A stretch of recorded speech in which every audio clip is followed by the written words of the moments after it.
Hi ho everyone, back with another video for you today. I thought, even though I had to have a few things on the go, I noticed that the allegory of Plato's cave has showed up a number of times in the comments. And so I thought, since I do have what would have been a chapter in the additional material book on Plato's cave, which I classify as spirituality's trap, I thought we can share the metaphor in a much more deeper way than is usually presented. I tend to find that when people present Plato's cave, the analogy, they only kind of understand parts of it, and it's while the metaphor itself is relatively simple. There's not a tremendous number of things in the allegory. You can take it a lot of different ways. Before I start, wow, there's been a lot of channels gone from YouTube in the last few days, a tremendous number. I just for fun went through some of my bookmarks yesterday, and it was amazing how many are now officially gone. So I'm going to keep doing my best to speak in such a way that keeps the channel active, but you never know how long this is going to be here. So make sure down below in the description you've saved and bookmarked my website, because if I have to change to different platforms, of course I'll list that there. My bitchute channel, which I don't really pay much attention to at this point, could become at some point in a few weeks or a few months or whatever important, because I think the more honest and truthful you become here, the less and less likely you will stay long term. So I'm just saying that to you, that you should be prepared for the time when not just myself but others that you may follow on here are not here, and you know how to get a hold of them. So, Plato's cave, shall we? I start with a quote from David Hume, famous philosopher. I may venture that humans are nothing but a bundle or collection of different perceptions, which succeed each other with inconceivable rapidity and are in perfect flux and movement. Humans are nothing but a bundle or collection of different perceptions. And that's really one of the things that Plato's cave is getting to, the false perception of reality. And I think that's where a lot of people misunderstand the analogy. They take the cave analogy to mean, as we'll get into, a sort of clearer way of seeing, or a way of seeing past some false, but actually it's describing complete seeing past false, of all false, including the false self. So, it's found in the book The Republic, and it's a discussion between Plato's teacher Socrates and Plato's brother Glaucon. And in the discussion, Socrates describes reality via the metaphor of the cave, and that becomes a modern theater analogy. That was used in the Jed McKenna book, one of his first books. He talked about called Plato's Theater. And it can also, this story I feel can also not just explain the nature of reality, but can show why most people's spirituality is another form of confinement. There's also a really new interpretation that I came across a few years ago. It was in an online book by a guy called Stephen Davis. I'll leave the link below. It was called Butterflies Are Free to Fly. And he also had a couple of interesting comments of interpreting Plato's cave that I'll share with you here as well. So let's look at the basic story first and expand upon it. The conversation in the Republic begins with Socrates asking Glaucon to imagine a cave inhabited by prisoners, chained and held in place since childbirth. Now, he is very clear that the prisoners are actually us. We are the prisoners in the story. But not only are they chained to their seats, the prisoners' heads are held in place in such a way that they can only see what is directly in front of them. And what is in front of them is the cave wall, and you can think of it as a screen, or the screen of a movie theater. And all they are going to be able to see held in place is whatever is presented on that screen. What is presented on the screen in the story is a giant fire is behind all the prisoners, of which there is a walkway between the prisoners and the fire. And real people will walk on the walkway carrying various objects that the shadow will cast light only on the object, not the person carrying it. The object will cast a shadow onto the screen, onto the cave wall, and that image or projection will be taken as reality by the chained-in prisoners. That's the opening of the story. And right away that indicates to me that if people in the story, and again, there's so many things that nobody asks questions about, so many, whatever we can classify as, that's an obvious question, why does no one ask that? If people, what they're calling, what is similar to the prisoners, there's people that are actually carrying the objects that are creating the deception, that means Socrates or Plato is describing that there's a whole segment of people whose only job here is to create deception and illusion. So it's already missed in the initial story. It's, I guess Matt would call them minions, right? That would be his word for them, or elements of the matrix or something. But that's missed in the story, that it's not just the people in the seats and then this stuff is going on sort of mechanically behind them. He's very clear that people, just like who were the prisoners, are now in charge of creating the false illusions for the prisoners. So that's the first step to see this. As Socrates, the way Socrates describes the shadows, the way on the wall are produced, and of course it's very similar to a movie screen. And the fire would be the projection light, and the echoing sounds from the people would be the movie speakers. However, instead of just one large screen at the front of the theater, I think it's better to imagine the cave that the shadow images are projected on as a 360-degree screen. So in other words, it doesn't matter if the prisoners could actually turn their heads or look different directions. They're just going to see a slightly different movie playing on a different screen. So I don't think there's only one movie. I think a better metaphor is there's not just one movie playing for the prisoners. There's multiple movies surrounding them 360 degrees, and depending which way they turn their head or turn their chair or turn whatever, they're going to get a slightly different movie playing, a slightly different reality. But it's still just a shadow on the cave of Plato.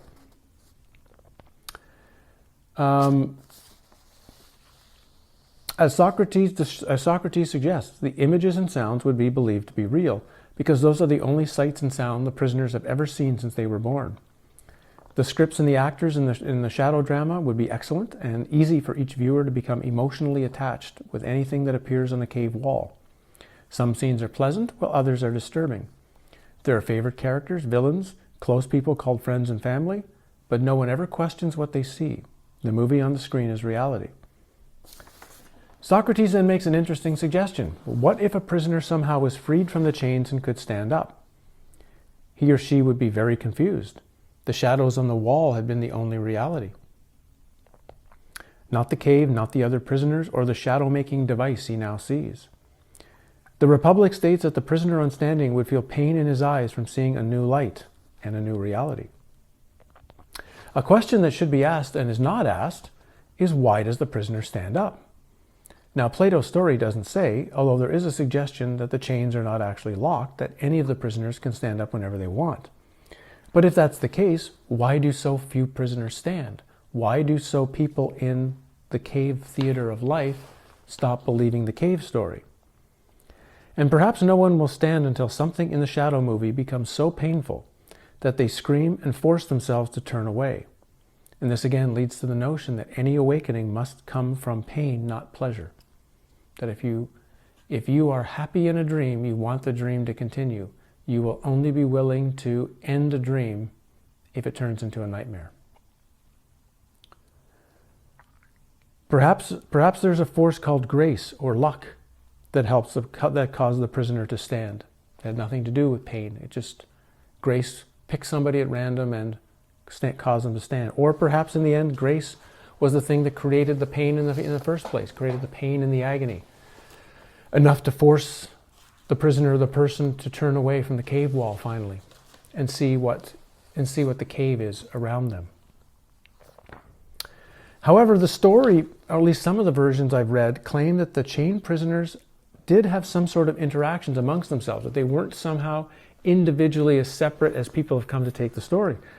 And this is inferred in the story, suggesting of contests between who could give the best description of the last appearing shadow, or who could guess what shadow was coming next. No matter, the standing prisoner will be somewhat confused, and even might start talking to the person sitting beside them about this new cave theater they see. Of course, the seated prisoner might just tell them to stop acting stupid and get back to reality. Some may well do that. They might sit right back down immediately and get re-involved with the movies on the screen. I think that's more common than we might realize. I think a lot of people, maybe almost everyone at some point in their life, did get a glimpse of something greater than the illusion of reality. But it was quickly forgotten for various reasons, and they quickly immersed themselves back in the dream. Others maybe took weeks or months, or kind of stood on the fringes for a while, but the majority sat back down again. So I think there's been a lot of this. You stand up, you get a good view of it, it either confuses you, you talk to some people about it, you convince yourself you must be crazy, and you sit the hell back down.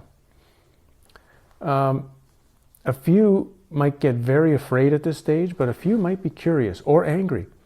And those feelings could all be stronger than the overriding fear directing them to sit down. And therefore, a few people will decide to take an inspection tour of the cave. Now, this does not mean that the standing person is awake.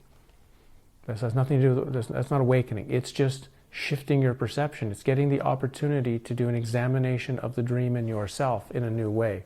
You might call it standing up as a realization. And this is important to start taking the story into context, proper context. The movies The Truman Show, starring Jim Carrey, and Pleasantville had a couple of really nice metaphors for this section, for they were clearly influenced by the Plato's cave story. The name of the town where Truman lives is Sea Haven, whose motto is "a nice place to live," sounding very heavenly. And the same with the name of Pleasantville, this very heavenly sounding name. In each town, reality was constructed to be perfect. In Pleasantville's case, it was via the conditioned values presented by 1950s television, where everyone always smiled, never missed a bowling pin or a basketball shot. Sea Haven is a place designed to make Truman, right, the true man, each person in the dream world, feel comfortable so they have no interest in wanting to leave. In Truman's case, he is the only reality, and everything else is a show put on just for him. Actors playing roles, and doing so to see how Truman responds. Just as the same as the shadows are being projected onto Plato's wall to keep the prisoner's attention focused forward and to have these discussions between each other that were just mentioned. The one who oversees Truman's world is called Christoph, and is usually likened in reviews to be God. However, when you listen closely to Christoph's words in the movie, he is much more like the egoic mind. For Christoph is always in the control room watching Truman's world, constantly devising things to frighten him or remind him of his limitations. And the egoic mind is a big reason for the chains of the prisoner and this thing called the locking of the assemblage point, a metaphor used by Carlos Castaneda for how we perceive what is a potential of millions of realities that are possibly available to us in this moment, but we have learned by what he calls locking this assemblage point, this place of assembling perception into the reality we see every day. We're choosing quite normally the same reality as day after day after day when millions are possible. A little quote from The Truman Show, from Christoph. "We accept the reality of the world of which we are presented. If his was more than just a vague ambition, if he was actually determined to find the truth of his world, there was no way we could prevent him." And that's what it takes a character to stand up and stay standing. It's going to require some strength and some power, and usually that's going to come from extreme disillusionment, extreme pain, and some sort of the dream turning into a nightmare. But getting back to Plato's cave. So perhaps the person walks to the back in a little bit of a daze. There's going to be some others who were previous. I'm now taking the metaphor a little deeper. Plato didn't say this now. This is me saying this. There's a few others who were previously standing, right? There were others who were standing. They had got up. They'd gone to the back of the theater, but they're now walking back to their seats. And they're now suggesting to the new prisoner standing that he should do the same as well. There's nothing in the back of the theater. It's a waste of your time. Go back and sit down. But let's say our prisoner keeps walking to the back. When he makes it to the back, it becomes pretty clear that they're in a 360-degree circular screen theater. Most of the people are in their seats. It becomes clear that light is being projected from a central source. Now, along each of the wall, there are several doors leading to various rooms. And at the back of the theater is one giant red door labeled "Do Not Enter," very dangerous, maybe radioactive, nuclear problem, whatever. We'll come back to that door at the end, but there will be one door that's labeled "Extreme Danger." But there's many other doors. And because the movie is playing 360 degrees, there's no way to escape the movie being played. It's not like he can turn when he's in the back of the theater. This is, I think, an error, or a better way to think of the metaphor. It's not just like you stop staring at the screen in front of you and now you're just looking at a blank cave wall. No, you're still seeing there's another screen there. There's another movie. It's just the movie's a little different. It's slightly varied than the one you had been looking for. So no matter which way you go, the movie is going to be right there with you. Granted, it's a new world that the person is discovering, and that way the cave is best described as a bubble. It's a circular projection of a circular bubble of projection that is going to constantly have we'll call it a mental thought projection put onto it. Now, Castaneda called his world of the tonal, which is the world of objects, metaphorically as the bubble of perception. And again, we're placed in it at the moment of birth. At first, this bubble is open to reveal the Nagual, what he calls the spirit, or what is beyond the dream. But eventually, the bubble begins to close until we are fully sealed in. From that point forward, we can only see on the walls that which we project, a reflection of the false self. In Truman's case, he lived in a giant soundstage dome. And in Pleasantville, the circular roads also made a closed bubble-like environment, right? They could, when they tried to drive out of town in the east, they would just come back in the west. They could never actually leave the environment. When Truman got tired of the reflection, of the projection in his reflection, the movie set of his life, he went sailing for the edge of the bubble and, of course, burst it and got a peek of reality. Now, there are holes in the bubble cave in the theater where information can pass through. Now, at first, the prisoner on standing is not even going to try to look outside. For a long while, and perhaps for the remainder of their whole life, the prisoner is going to focus on simply trying to figure out the bubble. And that becomes a giant life task that I'm sure the majority of the people watching this video right now, who are doing the commenting and I've read a lot of the comments, and I've read them not just for interest's sake, I've read them, I've read them in a way of trying to gauge where on the landscape the person is coming from when you're making your comment. I'm not going to say more on that, but I'm reading them in 2 or 3 different ways. And trying to understand the cave, trying to understand the matrix, trying to understand the dream is a life quest, and a very interesting life quest, because something that I think does have to be done. Like, I don't think you can just get out of the seat, go in the back of the theater. I'm going to describe all the things in the back of the theater. You might sit in the back of the cave, ignore all that, and just go right out the hazard door into total reality. I think very few will ever do that. You're going to have to spend some time getting to figure out where you've been, what this place is, how it operates, because once you're out of your seat, you can gain ways and tools to manipulate this place, ways and tools to, whether you call them various powers, shamanic concepts, just various ways of influencing the dream, you might say. Betweenness, the video I did on betweenness, is discussing some of this understanding at the back of the cave. Okay. Even so, our prisoner is standing in the back, and the movie is now different, though at this point he's not sure exactly how the movie is different. He does start to notice that there are a lot of other people standing in the back of the theater. This is an analogy that's coming a bit from Stephen Davis, so he's the one that came up with this, groups at the back. Now, all of them seem connected in small groups. Most of them are not just standing alone at the back, they're grouped together. You might notice what's like openings or holes in the various cave walls. And it's easy for people to feel as if they're in a separate room of the cave, as opposed to just a small niche. So you see these small cuts into the cave wall where a lot of these people meet in these groups.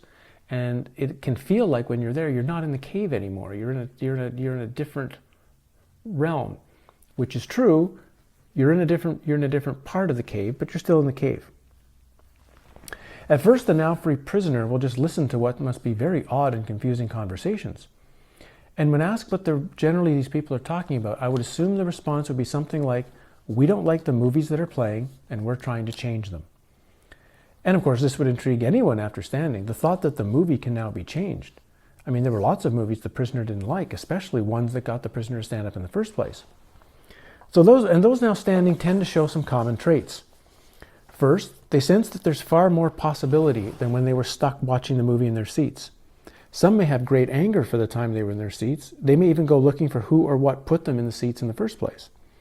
There may be some defiance, a desire never to go back in the seat no matter what they experience.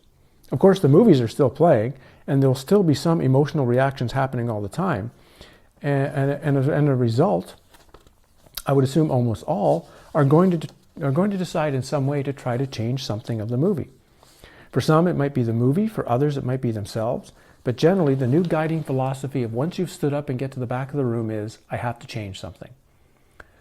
Another common element for those out of their seats is this need to be a part of a group.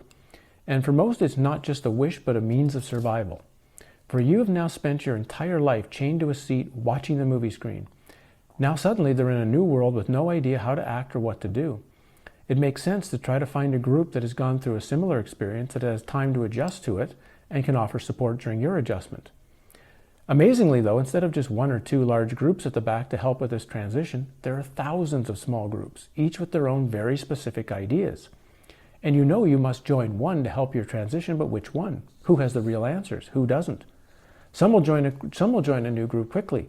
Others will look around for a while, but eventually a group is chosen. Some may stay with the group for a long time. Others may shift from group to group to group. And each of the groups at the back tends to have a leader, someone in charge of guiding the rest of the participants in pursuits of how to become better individuals, like the leader. Most of the groups have somehow become involved in the pursuit of presenting this information. The main component of the groups is often similar. On one hand, they promise people can change the movie on the screen. Or on the other hand, they advise how individuals can change their emotional reactions to the movie so that what appears on the screen won't bother them anymore. In other words, it's inferred that by being with the group, you will become happier, more peaceful, perhaps wealthier, perhaps more powerful, perhaps more in control. For Davis, he identified three main types of groups. He called the first one activists, those who want to change the movie, either in political, environmental, social, or human areas. The second major category he described as altered states of consciousness. These are groups that want to practice anything from stress management, breath programs, drugs, sex, channeling, alternative healing, anything to change how you feel about the movies you're viewing. He put the third category to be what we called eternal bliss seekers, people focused on positive thinking, love, compassion, happiness, beauty, and goodness. People in this category would also have to take in the basic idea that all negativity is bad. That, along with the assertion that negativity can be completely removed and therefore no longer experienced. I believe there's also a fourth main category that Davis didn't mention of where these groups go, and that's groups who have seen or want to know the force that kept them in their seats and is currently keeping the other prisoners in their seats. The members of this category would be called conspiracy theorists, and they want to know about and go after the force. The idea being that if they could find this force and remove it, then everyone would get out of their seats, which in turn, in their estimation, would create a much more happy theater experience. Davis reminds us that all of the main world religions would not be a part of any of those standing back in the theater, but instead operate as a main force in the cave, keeping people locked in their seats. While religions talk about providing more happiness and joy, the underlying message is generally followers cannot really expect much improvement in their lives, that supposed improvement comes after death. And it will be based on how closely an entire set of rules is followed, which will be determined later at some sort of judgment. this idea that they cannot really change much here and that it will all happen after death very much goes a part of the back of the theater thinking, which is we can and must change all of this. Now, that's not to say that some of that religion, I think all of the major religions started with one individual, or perhaps more, who did actually leave the cave. They left the theater. And we'll get to what that's like to leave the theater and how Plato describes that part of it. But they left the theater, experienced the much more full reality, came back in and started trying to share it with everyone else, probably more with the people in the back of the theater. I can't imagine they could have tried to explain it to the prisoners, as we'll find out what Plato says when you try to talk to the other prisoners. So probably was working with the people in the back of the room, trying to get the people who had now joined in these other groups who were trying to make the cave better. He's trying to show them, forget about the damn cave. Let me show you what's behind the scary door. The one door in this cave you haven't opened, I want to show you what's on the other side of that. And then it didn't take long in time for the groups to get hold of the teacher, perhaps just, of course, kill the teacher because the teacher was destroying their group message, and then took the teacher's knowledge, the teacher's wisdom, and warped it into their own system of backroom control, which eventually figured a way to also move itself to keep the prisoners chained in the seats. And that doesn't mean that anyone following a standard religion can't get out of their seats, can't go to the back of the room, can't in fact create a new offshoot of their religion which might offer a much more deeper reality and might not be able to take their way out of the cave. It just means that in standard, the standard average person, anything that the masses are doing, anything that's general to the masses, means it's probably seat keeping time. So it doesn't matter what area of common reality you look at, it's all about keeping you locked in your chained in the seats, or keep you in the groups at the back so that you don't examine the exit door.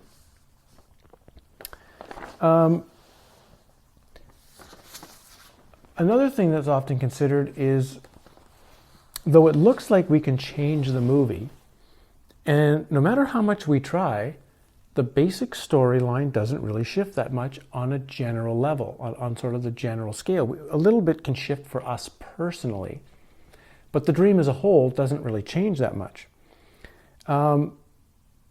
The basic story of life on Earth tends to stay the same, no matter how much work activists do, no matter how much wishful thinking happens, no matter how much group prayer occurs. All the law of attraction, positive thinking, for all the meditation in the last hundreds of years, is human life on the planet any better?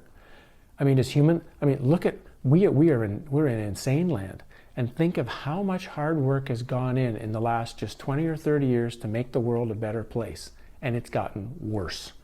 Now, that doesn't mean a number of people have seen through a lot of the lies of reality, a lot of the lies of the cave of the Matrix, but that doesn't mean the movie has gotten better. The movie has gotten worse. And I'm just presenting that to really get you to think of that it looks like we can do a lot of things here. And in fact, there are what you might call prop changes in the movie that we can make, but we can't seem to change the overall script, and we can't fully change the movie that's playing in the cave. And this is something that people are always forget about. They get some kind of a realization, some sort of awakening-ish, and they stay in the cave. They stay in Plato's cave, trying to fix it, trying to change it, trying to alter it, trying to make their cave life better, trying to make their prison cell look nice. They're still in prison, but they have the ability to. The other prisoners in their seats, they're in shitty cells, but now they have the ability to make themselves quite nice prison cells. But awakening is about leaving the cave. It's about leaving the movie completely. And not many people do that. And that's partially why I'm making this video, to try to make a video that's probably going to upset a lot of people. And that's okay. I don't mind making videos that upset people, because sometimes you have to get a bit upset to stand up out of your seat, and sometimes you'll have to get a bit upset, even if you're at the back of the cave, to wonder what's at that exit door you've been hiding from all your life. Let's continue. When when people start to realize, hey, the movie isn't really changing. The movie of life isn't really changing much. What's going on? The groups have excuses. Always. The group will have an excuse that you're with as to why it hasn't changed yet. Some will say it can take years, maybe even hundreds of lifetimes for their teaching to work. Some will say, well, we just don't have enough members yet. We don't have enough people on our side. The most damaging excuse, though, that comes up in all of these groups is the reason it's not working is because you must be doing something wrong. You are not spiritual enough. You are not wise enough. You are not strong enough. You are the problem. Of course, the technique being presented or the group itself cannot possibly be flawed. It can't be them that's the problem. So the problem must be you. The reason your life hasn't changed the way you want it to be and that the dream isn't the way you want it to be is you. You are the problem. And no one really steps back to see, but could the error be with the group? Could the error be with the teaching? And most of the seekers, most of the people who are standing in the back of the room, who are in any of these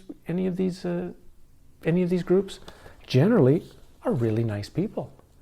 I've met lots of them, and they're people you really want to be as your friends. I mean, they're intelligent, they're well-meaning, they're generally caring, they have quite a lot of knowledge in a lot of areas. They're just pleasant to be around. And so it becomes very difficult when the group tells you the reason things aren't going well is all you, and you look at these people and think, well, these are actually pretty great people. They're people I'd really like to spend my time with. So the problem must be me. But it's not. It's not, because it's still about the cave.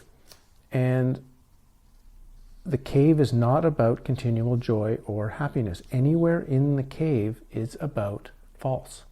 It doesn't matter whether you're still in your seat or you're at the back of the cave, you're in the niche, you're looking at the doors, you're still in the cave. You're still in Plato's cave. You're not out of it. So, what about the door? The door. Now, in Plato's story, he really doesn't talk anything about a prisoner being in the cave very long, figuring out the cave, learning how it works. In his story, the prisoner is dragged out up a long incline. So in Plato's story, it's a long rise up. The cave is far down, and it's work. But the prisoner is dragged out of the cave into what is deemed to be the real world of the sun and the stars and the moon and the birds and the animals and the... Now, at the beginning, the prisoner, according to Plato, becomes blinded by this light. First he got blinded by the light and confused after he got up, but now he's even more blinded and more confused. And it takes quite a long time to assimilate this new reality. And after a while, the prisoner does assimilate that new reality. And it takes quite a long time before, as Plato says, the prisoner is able to look straight at the sun, meaning the source, the complete, total awakening, to stare straight at the sun and reason about it and what it is. Reason about it and what it is. That's an important part of Plato's story right there. But then in Plato's story, he talks about the prisoner decides, in many cases, to return into the cave in order to try to get others to come out of the cave with him. And when this prisoner now comes into the cave, this would be the original teacher of most of the religions, he becomes blinded again when he first comes back into the cave. When he's back in the cave reality, he's lost this ability to adjust to what might be called the central sun or the oneness or the absolute reality, and comes back into duality. And when you come from absolute reality and back into duality, it's really hard. It's really, really hard to re-enter the pain and the suffering and the falseness. Just it's a vibrational frequency drop to go from oneness to duality. And so the one who'd been outside, according to Plato, of course, will be seen to be in pain. He'll be blinded. And the prisoners he tries to talk to will say, well, look at you. Your trip outside just made you blind, made you crazy, made you stupid. There's no way we're going to go outside and do that. The problem, you're insane. And generally, anyone who's really had a full awakening experience, who's actually not just, you don't see ultimate reality, right? You are it, you become it, you are You can't see it because that would be separation. That's still duality, right? You have to be. There is no experience because your time and space disappears, and you are that. You are that one absolute only. And that return, trying to explain that to anyone, even at the back of the theater, who is very well versed in the lies of the cave, will still see that person as quite insane. But Plato says the prisoners will either laugh at this person, ignore them, or in many cases just kill them, because they will kill anyone who tries to disturb their dream experience, tries to disturb their reality. You know, one of the worst things you can possibly do to a sleepwalker, if you ever encounter a sleepwalker, don't try to wake them up. That is the absolute worst thing you can do. Don't. On that attempt, they can get very violent with you.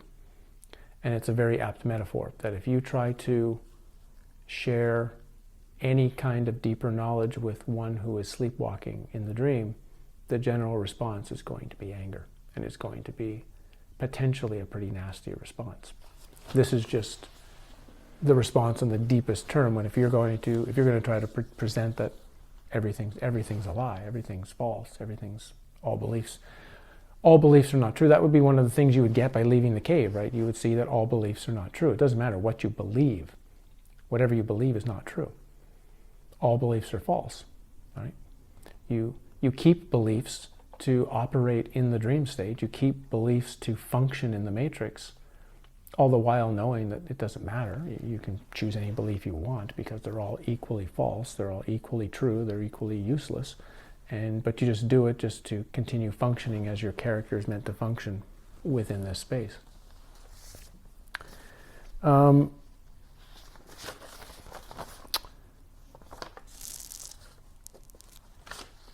So let's end this little bit of this chapter.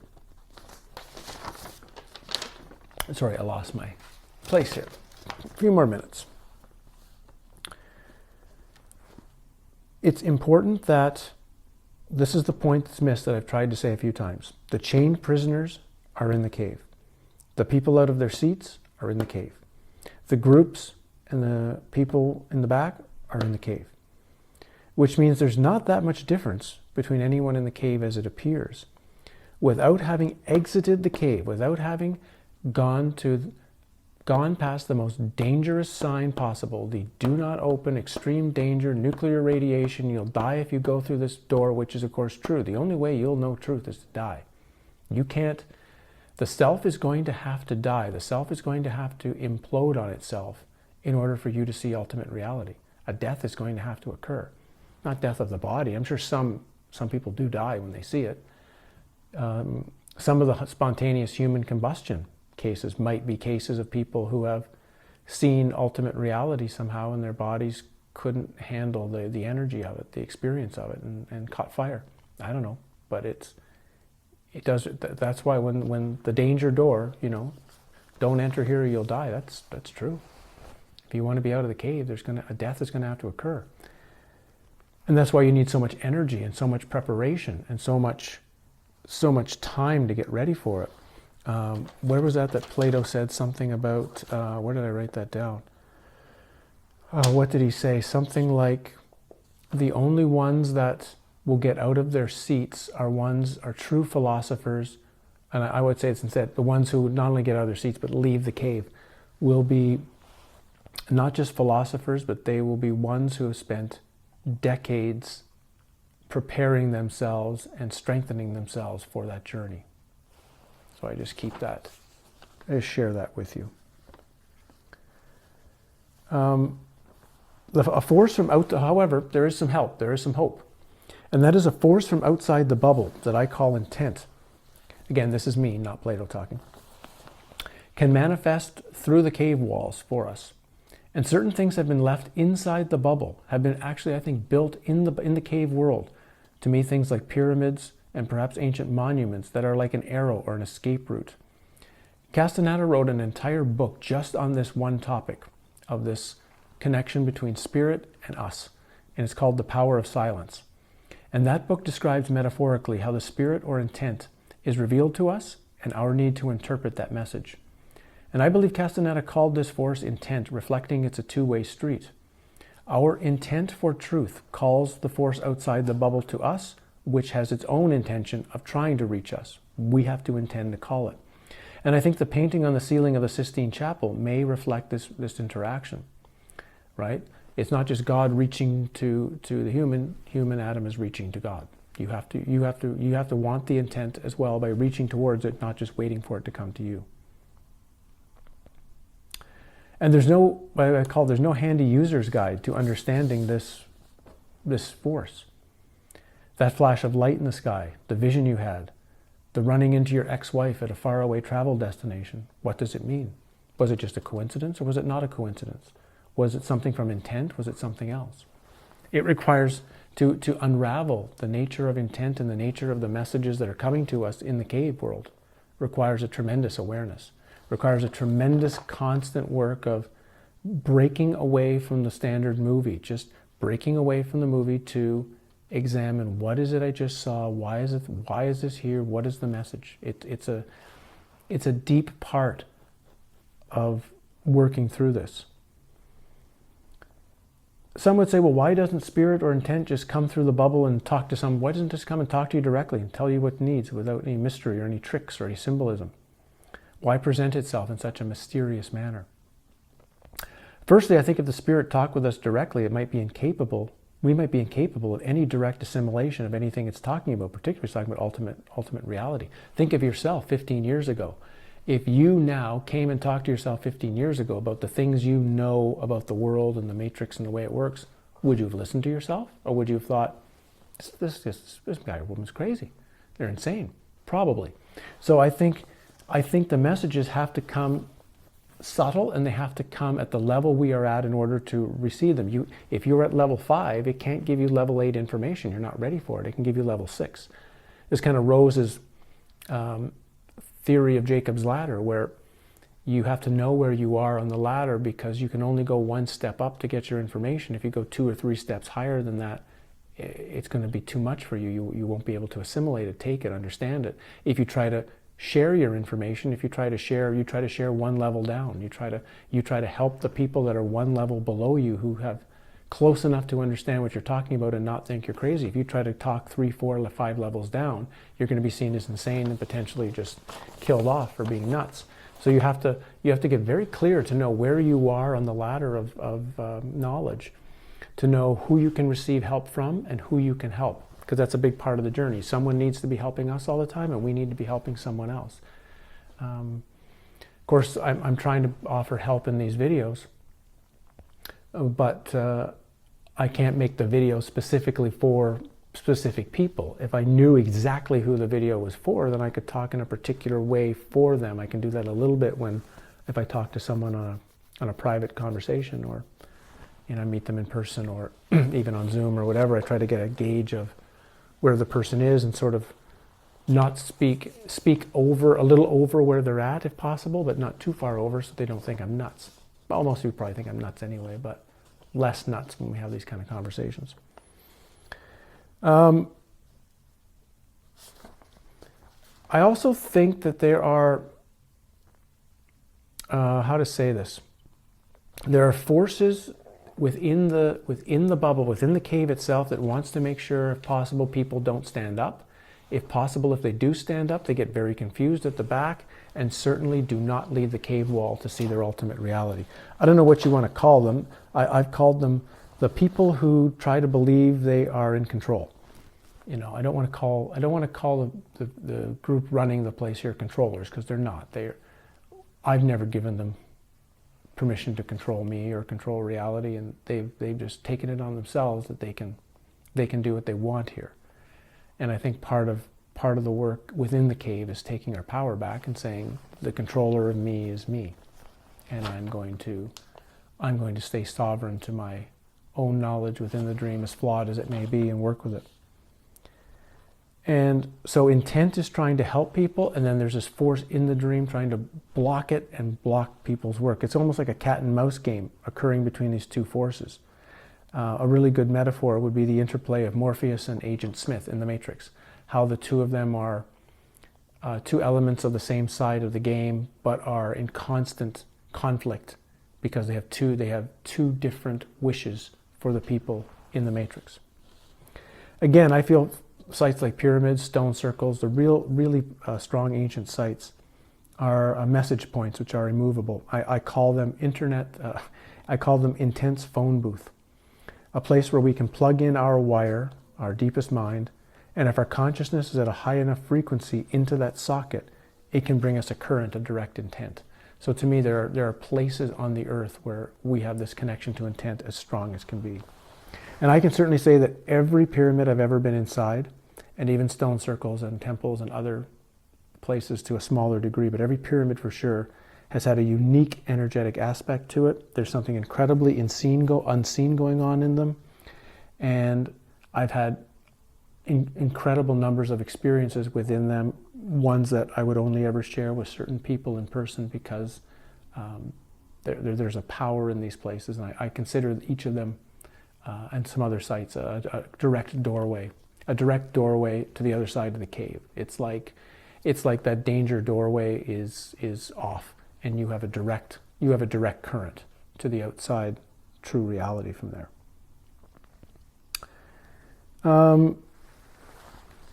So a couple of small things to recall here before I end this off. If you're going to leave the cave itself, if you're going to leave Plato's cave, you're going to have to walk it alone. Groups and friends and others can take you to the door and prepare you for the door, but each of us walk through the door alone.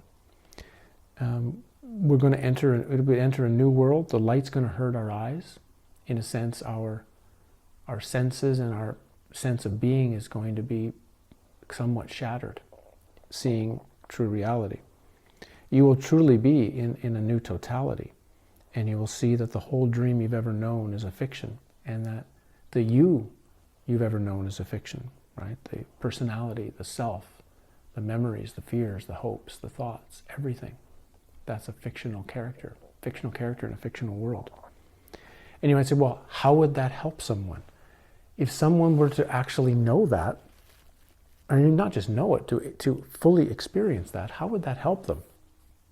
Well, it doesn't. That's the point. True awakening does not help you. It cannot possibly help you because the you that you've always thought of as you won't make it. The you that you think of as you, the thing you see looking in the mirror every day, it doesn't awaken. It can't. It's a character in a dream, right? What is behind it, you might say, that is always there, how's the way to describe it? Awakens to itself. Right? You don't awaken to the nature of out here. It awakens to itself. It awakens to a much deeper understanding of who and what it is, and therefore gains the knowledge of everything out here that I've been experiencing is projection. It's false. It's projection, it's false because it can change. It can alter. It can be different.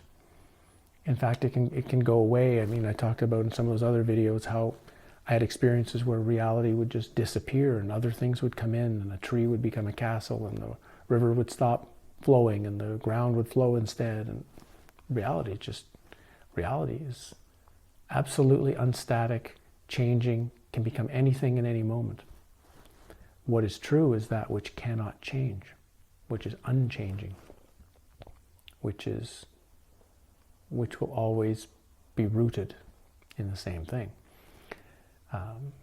In some way, you might say at the core of every religion, it still has that idea, right? This unmovable center, this unchanging totality that they each would have their own name for, but that would be the heart of something that still exists in all of those, that I think still has a great amount of truth in it. And that, to me, is what Plato's cave is doing. So you're not going to get, you wouldn't get anything from going out of the cave, but if you go out and you come back, you would get a lot more, or the character would have a totally different contentment. so much fear, particularly fear of death, would leave, because you've walked through death once and you've got a better idea of it, so that leaves. And the fear of life would be gone. So many people, they don't really have a fear of death, they have a fear of life, because if you're afraid of dying, you can't possibly be living. You're doing everything you can to avoid this scary thing that you don't even know what it is. And because of it, people spend all of their time trying to figure out, what things can I do, right, to please the puppeteer, the thing that's running my life, so that I can have a better, happier, easier existence. And so people are afraid of living. What happens when you see yourself as a fictional character is, even though you may be back in the cave, you can become much more of an observer of the cave, and you can be very, very helpful in ways that you start to learn. At first you might, and again, I'm not saying I'm a person who has, I don't want to be careful with this. I'm not classifying myself as someone who's existed outside the cave or exists outside the cave. I just got lucky and saw it. I got lucky and saw what the outside of the cave actually looks like. I still got things to do and work to be done here. Part of the reason I'm doing the videos is I'm working through things in myself by sharing these videos, you might say. But I've seen enough to know that a lot can be done shared with one or two people privately, with direct honesty and with direct hope for them. Lots can happen. If you try to share big things with the masses, you're leaning for huge trouble. So, I guess that's what I wanted to share about my chapter on Plato's Cave. It turned out to be much longer than I had envisioned, but that sometimes happens when I start doing these videos. I never know how long they're going to take. Thanks for joining in these topics for what sometimes turn out to be, in this case, quite philosophic and deep. And I just had felt from the last two videos, the Plato's Cave analogy came up a lot, and so I just wanted to share my views on what that Plato's Cave story is taking, and to show that probably where you've taken the Plato's Cave analogy, there's layers and layers and layers deeper than even that. That, as you can see, you can go and go and go, and you can take this, or call back, not deeper, but further and further and further back into ultimate awareness. And I think that's in the story, and I get the sense that perhaps if whoever this Plato dude was, the story might have been much longer and much more complex, and the story that has got passed down through history has been somewhat edited and somewhat chopped and somewhat shortened by other people who either wanted to, the minions who wanted to block out things they didn't want to know, groups at the back who didn't want to lose their power and control in the back of the cave theater, and just stuff that just scared people, and so they thought that would ruin the story. And I think probably Plato's Cave analogy is twice as long and twice as in depth. So I hope maybe I've shared some of maybe what was in that original version of Plato's Cave cinema, however many years ago that was officially written. And thanks for the likes, the subscriptions. Thanks for some really nice PayPal donations that have come in the last few days and the last week or so. It's been very appreciative, and it gets me to want to keep doing these videos. Keep track of my BitChute channel, and you might want to, on my website, bookmark them. Keep those addresses there. You might need them, unfortunately, in the near future. I'll do the Rennes le Chateau video tomorrow. Tomorrow we're working on René Labaine, Henry Boudet, the geometry of the landscape, and if I have enough time as well, Notre Dame de Martial in Lemieux. I was going to do this healing video, but I just think that'll upset too many people, so I might just skip that, and I might instead do a video on a book called The Vertical Plane, which was something that just blew my mind years ago when I heard of it. I finally got the book, read it a few years ago, so I might do that one instead. I know some people have asked for Westworld as well, an examination of season 1 of Westworld, and I might just put on the first season again and go through. I haven't seen it for a number of years. I might just put that on and make some notes and do one on Westworld for you as well. And please, if you have suggestions for videos, by all means, let me know. I'm happy to try to do stuff that interests you and at least is in your wheelhouse of topics. So, thanks for watching, and Rennes Le Chateau Part 5, I guess, will be up in a day or two. Cheers.